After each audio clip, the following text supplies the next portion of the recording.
L'audience est reprise, veuillez vous asseoir.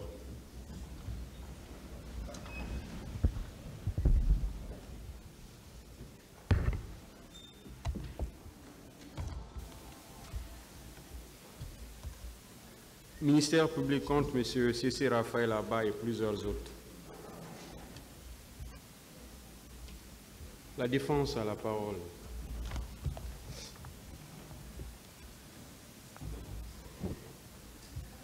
Monsieur le Président, honorable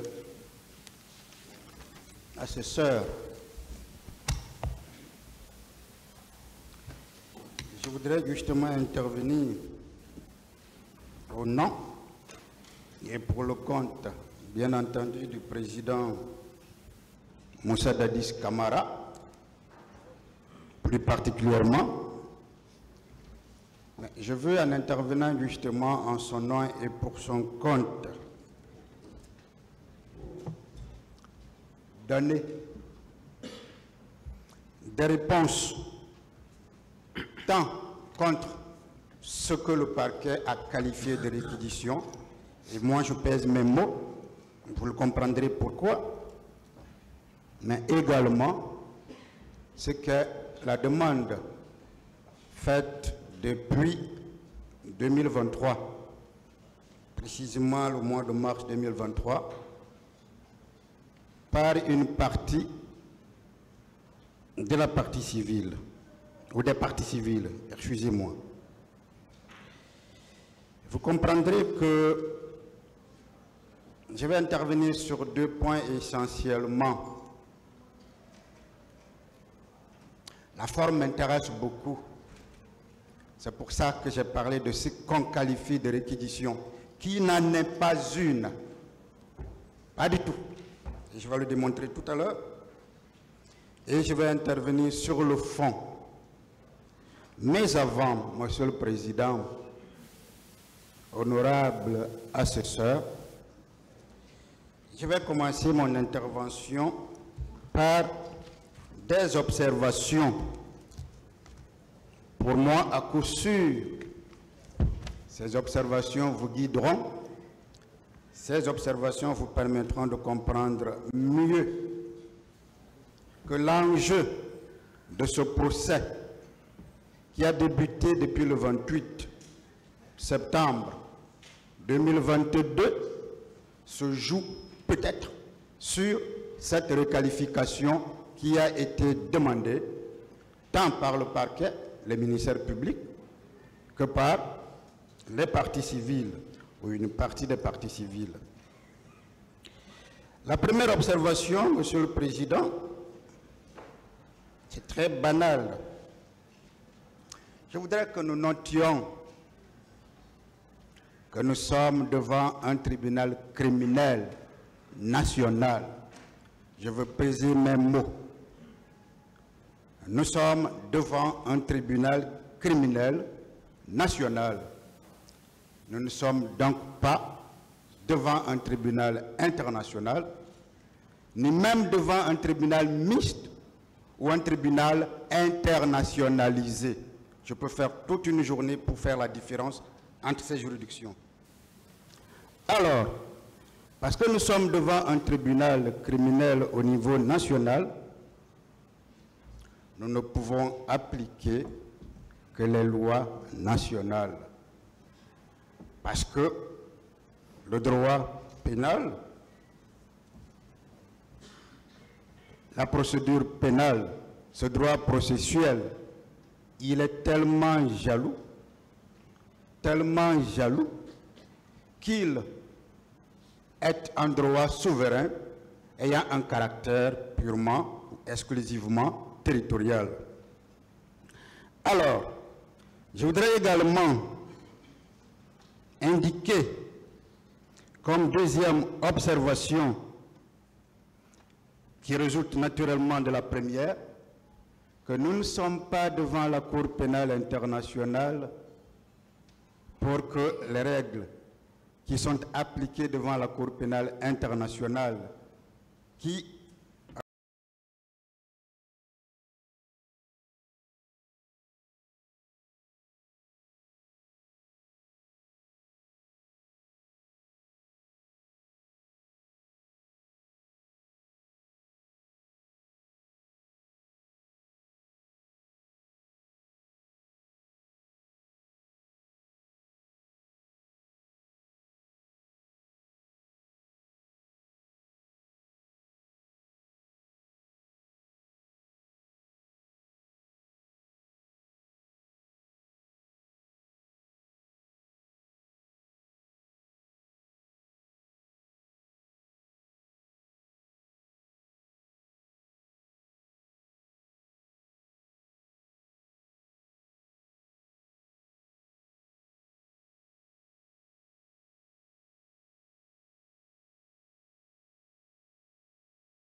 contrairement à ce qui a été dit ici à l'audience, notamment par une des parties civiles.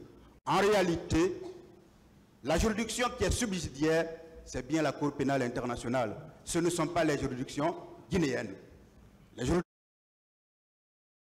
compétentes pour connaître de toutes les infractions qui sont commises dans le ressort géographique de la Guinée ou toutes les fois qu'un Guinéen est impliqué. Voilà le principe. La subsidiarité intervient lorsque, au niveau interne, on ne peut pas, parce qu'on n'a pas montré une bonne volonté, un véritable gage de pouvoir aller en jugement ou organiser un procès équitable. Donc, c'est l'autre qui est subsidiaire à l'autre. Mais je voudrais, Monsieur le Président, aussi observer que nous sommes à près de 2 ans de ce procès. Moi, j'ai mal quand on dit juste plus d'1 an. On a dépassé la moitié de la 2e année. Et que ce soit maintenant là que l'on veille, nous retourner à la case de départ. Mais là, le parquet a péché. Mais ce péché va malheureusement agir sur le parquet à plusieurs points de vue.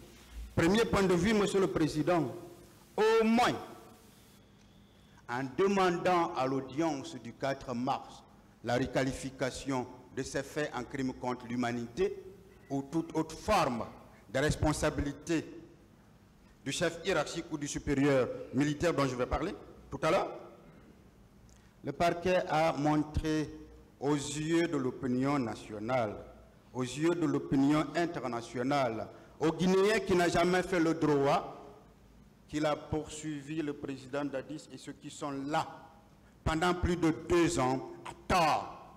Parce qu'il leur montre, il montre qu'il n'a aucun élément pouvant vous ou lui permettre lui-même de requérir une quelconque culpabilité à leur égard.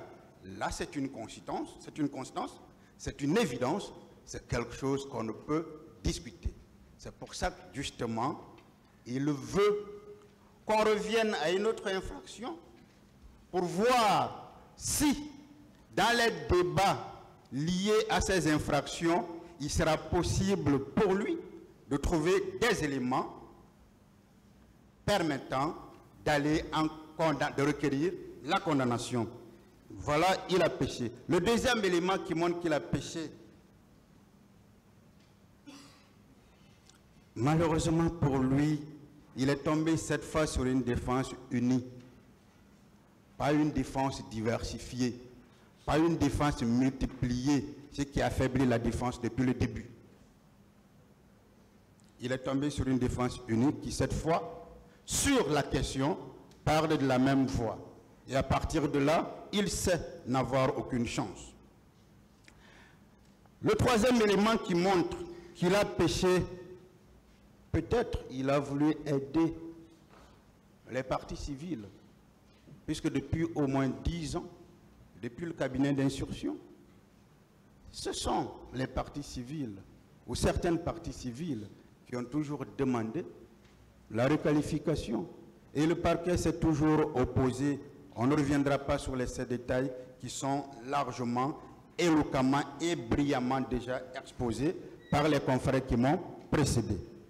Mais ce que le parquet a oublié, c'est que nul ne peut plaider par procureur. Ça veut dire tout simplement, on ne peut pas agir en justice que pour défendre son propre intérêt. Le parquet n'est pas là pour défendre l'intérêt des parties civiles, simplement parce que depuis le début, c'est la partie civile qui a fait tout le travail pour le parquet. Peut-être il veut retourner l'ascenseur et aider, mais bien que procureur, un procureur ne peut plaider par procureur. Il ne doit agir que pour son intérêt et dans son intérêt, pas pour aider. Monsieur le Président, la dernière observation, j'en ai parlé tout à l'heure,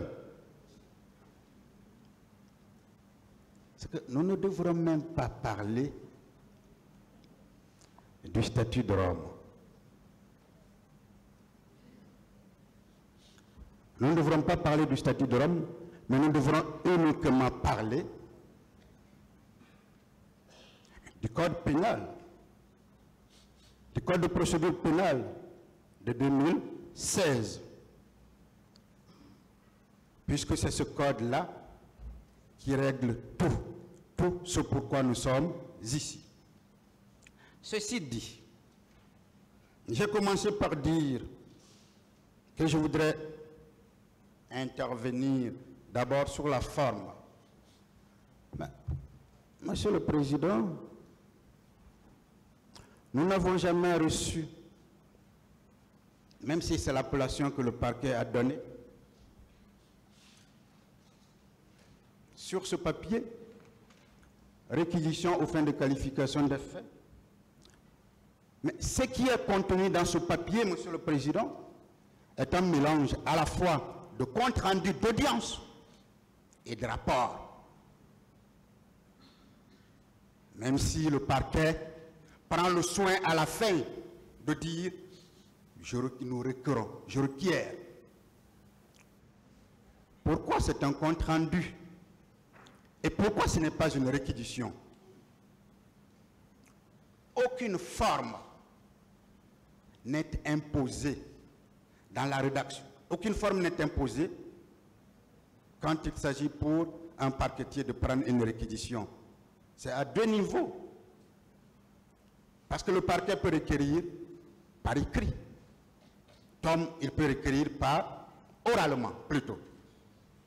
À partir du moment où le parquet a choisi la voie de l'écrit, il se doit de respecter un certain formalisme. C'est pour ça que dans toutes les réquisitions écrites que le parquet fait, il y a toujours ce qu'on va appeler la présentation de la preuve des faits. C'est seulement après ces faits présentés que l'on va à la démonstration.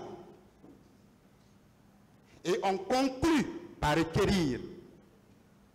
Mais, Monsieur le Président, qu'est-ce qu'on requalifie en droit? Ce sont des faits. Or, ce document que le parquet nous a présenté, du début à la fin, il n'y a aucun fait présenté. Et je mets le parquet au défi de nous dire où se trouvent les faits présentés dans ce document et pour lesquels il vous demande une requalification. Je le mets au défi sur la base du document que nous avons reçu. Ce document de 34 pages. Il n'y a aucun fait. Or, ce sont des faits qui vous sont présentés. Ce sont ces faits-là qu'on va vous demander de requalifier en indiquant la démonstration pour dire tel fait ne peut plus être considéré comme assassinat ou meurtre ou complicité d'assassinat, mais doit être considéré comme un crime contre l'humanité ou est relatif à la responsabilité du chef militaire ou du supérieur hiérarchique. Vous ne trouverez pas dans ces pages-là la présentation d'un quelconque fait. À partir de là, Monsieur le Président, j'ai commencé par indiquer que nous sommes devant une cour d'assises. À la cour d'assises, Monsieur le Président, on ne vient pas pour apprendre. On a déjà appris. Ce que nous disons, on est vu de loin, très loin. Et ceux qui nous voient, ceux qui nous écoutent, jugent également ce que nous faisons ici. Quels faits ont été présentés? Ces faits n'existent pas. Parce que ces faits n'existent pas, Monsieur le Président, il ne s'agit pas sur la forme de réquisition. Voilà pourquoi notre première demande, en tout cas en ce qui concerne la défense du président Dadis vous demande tout simplement que sur la forme même de déclarer tel document irrecevable, parce que tout simplement le petit formalisme n'a pas été respecté pour une cour d'assises quand même.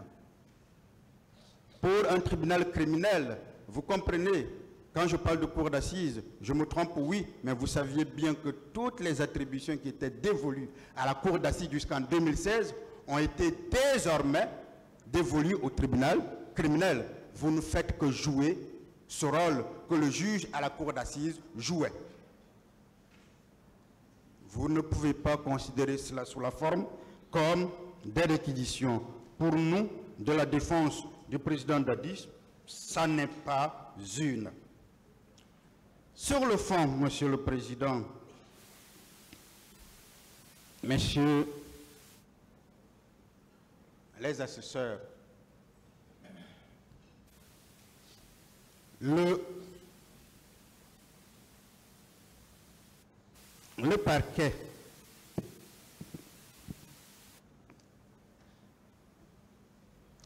dans ses réquisitions, je commence par le parquet et je vais terminer par la partie civile, se fonde sur 5 éléments essentiellement. Je vais dire, le premier élément, les déclarations des accusés. Le deuxième élément, les déclarations des parties civiles. Le troisième élément, les déclarations des témoins. Le quatrième élément, les pièces du dossier. Le cinquième élément, des dispositions qui sont des dispositions légales. Sur les premiers, deuxième et troisième éléments, je parle tout naturellement des déclarations des accusés. Monsieur le Président, par définition, un accusé est un partie à un procès. Par définition, une partie civile est une partie au procès. Est-ce que la version qui n'est pas un fait, mais la version qu'on a l'habitude de dire, la part de vérité d'une partie à un procès constitue des faits qui peuvent amener à la requalification d'un fait? La réponse est tout à fait négative. Je prends uniquement, Monsieur le Président, le cas du président Moussa Dadis Camara. Les déclarations qu'on vous fait comprendre, qu'on veut vous faire comprendre qu'elles sont suffisantes pour pouvoir qualifier ces faits-là de crimes contre l'humanité. Je vous donne, Monsieur le Président, le tri que le parquet a fait des déclarations parfois totalement tronquées, qui n'ont jamais été dites ici. Et là aussi, nous le pesons, parce que ce procès, il est médiatisé, et il y a des audios qui existent, il y a des vidéos qui existent, et nous avons été là quand notre client était entendu. Nous étions là à côté de lui, et nous lui touchions d'ailleurs les épaules. Donc rien ne nous a échappé. Voici le premier élément sur lequel le parquet vous demande de requalifier les faits pour lesquels le président Dadis est poursuivi, crime contre l'humanité. On dit que le président Dadis a dit ici, tous les éléments du régiment étaient armés. Pour le parquet, c'est un élément de qualification. Le droit, il est tellement élémentaire, il est beau. Il est tellement beau que quand on le dit, quand on le prononce, on doit peser tous les contours. Est-ce que le fait pour le président Dadis de dire à la barre de cette audience-là, s'il avait dit tous les éléments du régiment étaient armés, est-ce que cela est constitutif des infractions relevant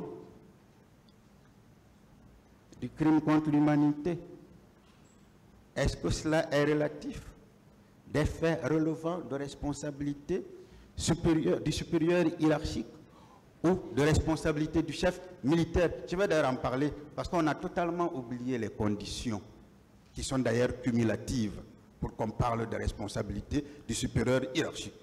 Mais le deuxième élément sur lequel le parquet se fonde, dans une audience criminelle, Monsieur le Président, regardez dans tout le monde entier, le parquet vous demande de requalifier ces faits en crime contre l'humanité parce que le président Dadis a dit « J'étais le président de la transition, chef de l'État, commandant en chef des forces armées, premier magistrat du pays et chargé de coordonner les activités de l'État et des ministres. » C'est écœurant, à la rigueur c'est ahurissant, ça fait mal. Ça fait mal qu'à une audience criminelle, regardez à travers le monde entier, qu'un parquet vous demande de requalifier sur le fondement de telles expressions. Mais je vais revenir sur la phrase là, parce que j'ai comme l'impression qu'on ne l'a pas comprise. Quand le président dit « j'étais le président de la transition », le chef de l'État, est-ce que quand on est chef de transition, président de la transition, chef de l'État, c'est constitué d'infraction? Non. Quand il dit commandant en chef des forces armées, voilà ce qu'on veut utiliser pour indiquer qu'il était un chef militaire. Encore une fois, nous le disons ici, nous le dirons plus haut pendant nos plaidoiries, nous l'avons déjà démontré que le titre de commandant en chef des forces armées n'est qu'un titre honorifique. L'opérationnel, les lois internes sont très claires, un président ne fait pas partie de la hiérarchie militaire. Nous l'avons démontré ici avec les dispositions à l'appui, mais on veut faire oublier. C'est comme quand on dit « j'étais le premier magistrat du pays ». Est-ce que vous avez une fois vu un président de la République porter la robe noire quand le Conseil supérieur de la magistrature doit statuer en matière disciplinaire, mais qui préside? C'est le premier président de la Cour suprême. Si le président n'est pas là, qui est son vice-président? Je crois que c'est le ministre de la Justice. Mais quand c'est en matière disciplinaire, mais ce sont les magistrats. Qu'on ne confonde pas un titre honorifique. Qu'est-ce que ce titre lui donne? Ce titre lui donne le pouvoir de nommer aux fonctions militaires et aux fonctions civiles, par décret. Voilà tout. Voilà tout. Ça ne fait pas de lui un chef militaire. Il laisse un supérieur hiérarchique, mais cela, cette qualité, ne donne pas le droit au parquet de pouvoir demander que l'on puisse requalifier les faits en tenant compte de ces éléments-là. Je vais revenir là-dessus. Je continue. Le parquet vous demande de requalifier ces faits en crime contre l'humanité et autres formes de responsabilité des chefs militaires, des supérieurs hiérarchiques, en vous demandant de voter sur cet élément-là encore. Je vous cite. Le président a dit « J'étais informé de la programmation de la manifestation avant mon départ pour l'Abbé, le 26 septembre 2009. Je m'y étais opposé à cause de la portée historique et la solennité que je voulais accorder à cette journée. C'est pourquoi je joignais au téléphone vers 1h du matin le leader politique, M. Sidya Touré, pour lui demander non seulement le report de la manifestation, mais aussi sa délocalisation pour le stade de Nongo. Celui-ci me disait qu'il se faisait trop tard. Est-ce que, Monsieur le Président, cela est suffisant pour convaincre un tribunal de qualifier tel fait en crime contre l'humanité? Je continue. Je n'avais pris aucune disposition pratique et idoine pour faire cesser les massacres qui étaient en cours au stade et parmi les hommes qui s'y étaient rendus. Et il y avait le colonel Moussa Thiebro Kamara et le commandant Aboubakar Sidiki Diakité, alias Toumba, auquel je n'avais aucun ordre. Même si ce qu'on dit d'ailleurs est tronqué, parce que ce n'est pas exact. Le président Dadis ne l'a jamais dit ici.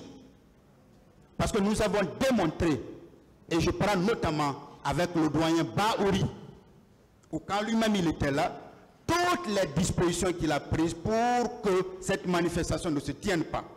Mais comment un parquetier qui doit poursuivre à charge et à décharge peut prendre des bouts de phrases dans un procès aussi long, je vais même dire aussi bateau, et l'attribuer à une personne pendant que le procès se tient encore? Je pense que le greffe est là. En bon sténographe, nous pourrons revoir tout ce qui a été dit. Mais dans tous les cas, ce procès-là a été filmé du début à la fin et vous avez tous les audios, nous les avons, et le président Dadis n'a jamais dit ici qu'il n'a pas pris de dispositions, pour la simple raison que ces dispositions ont existé et d'autres sont venus en parler. Mais on veut, sur la base de ce qui est tronqué, vous amener à requalifier tel fait. Mais là encore, ça ne peut pas tenir. Je continue. Je n'avais pris, je reconnais avoir pris un décret à la date du 2 novembre 2009 pour promouvoir en grade tous les militaires, y compris ceux qui s'étaient rendus au stade. C'est une tradition que j'avais héritée. Vous savez, Monsieur le Président, cette requalification qui est demandée sur la base de telles déclarations saugrenues frustre. On veut méconnaître à un chef d'État, à un président, son pouvoir de nommer. À un moment donné, c'est frustrant. C'est frustrant, c'est un accusé, oui. Mais ce qu'il a été, personne ne pourra changer. Je l'ai toujours dit ici, que l'on veut trouver des poux sur un crâne rasé. Mais on ne trouvera pas de poux sur le crâne rasé du président Dadis, parce que ces poux n'existent pas, parce que ces poux ne sauraient exister. Et la preuve, c'est bien cette demande de requalification qui nous donne raison, qui indique que depuis qu'il est poursuivi sur la base de ces faits, rien n'a été trouvé comme élément probatoire pouvant lui être collé à la peau, comme on le dit.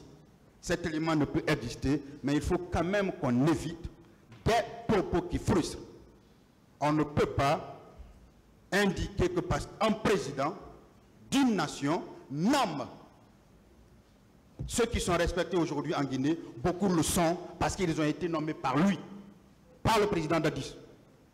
On ne peut pas lui reprocher le fait d'avoir nommé et considérer ça comme un élément pouvant vous permettre de qualifier les faits pour lesquels il est poursuivi en crime contre l'humanité ou toute autre forme de responsabilité liée du chef hiérarchique ou du chef militaire. Je continue, puisque ce n'est pas beaucoup.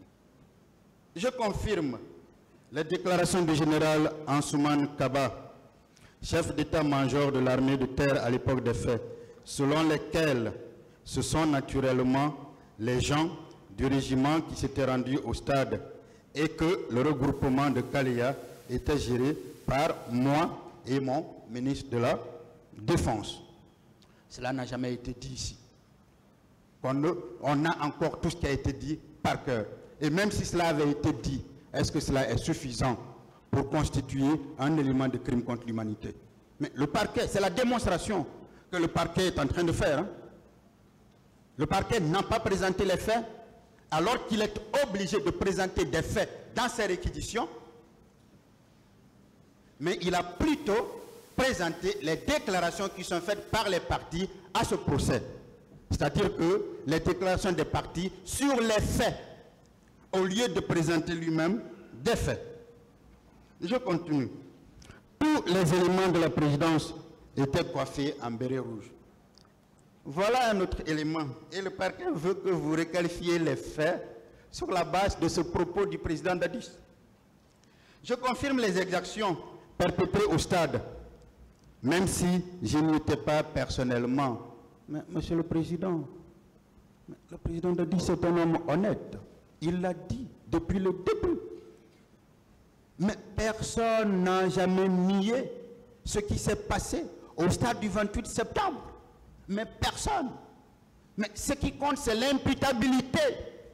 Mais nous sommes devant une cour d'assises.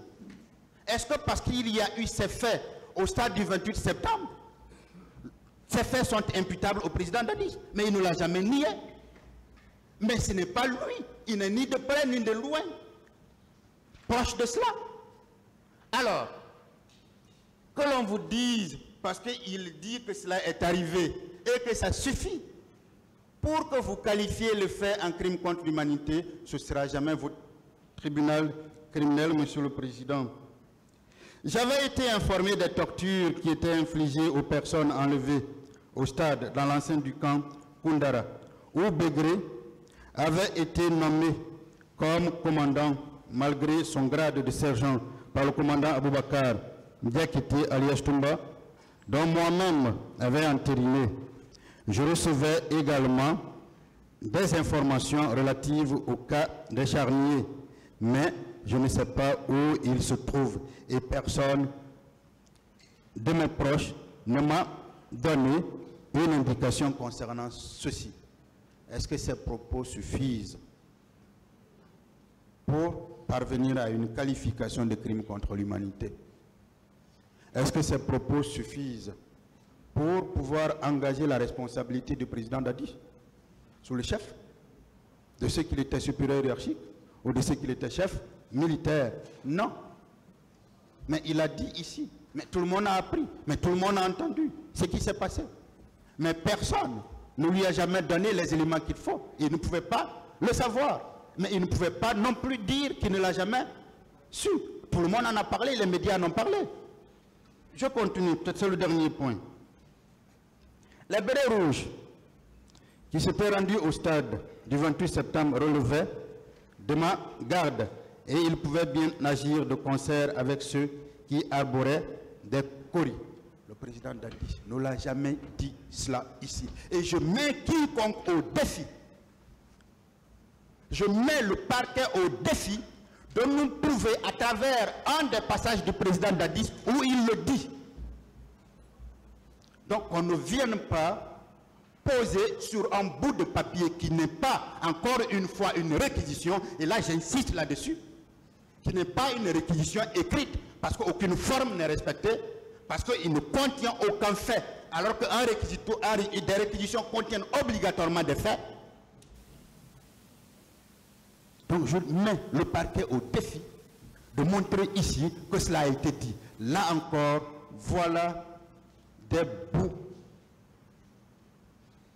d'écrits posés sur un papier qu'on veut attribuer à un homme honnête, parce que tout simplement on sait que dans cette affaire-là, il n'est ni de près ni de loin.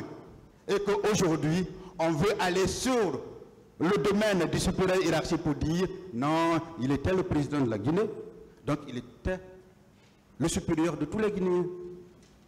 Il était le commandant-chef des forces armées. Ah oui, tout naturellement, il était un chef militaire. C'est erroné. Ça ne peut pas marcher. En tout cas, nous de la défense, nous n'accepterons pas cela. S'il faut aller devant les juridictions internationales, nous en avons l'habitude, nous irons.